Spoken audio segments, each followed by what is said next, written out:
This is a book called In the Year of the Boar and Jackie Robinson. And as I read this book, I'm seeing in awe. I think it's because you recognize the name Jackie Robinson. Did you recognize it? How many of you recognize Jackie Robinson, the name? Good. And that has something to do with the sport of? Baseball. Good. That has something to do with baseball.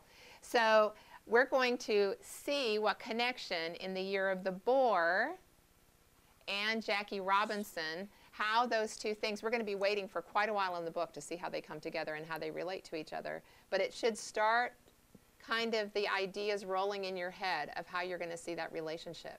And we've talked a lot since school started about how we use our voices when we read and how we read dramatically.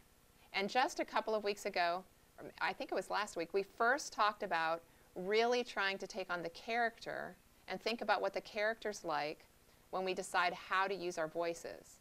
So what I want you to do while I'm reading the first chapter of this book out loud to you is for you to think about how I, as a teacher, use my voice to invite you into the book.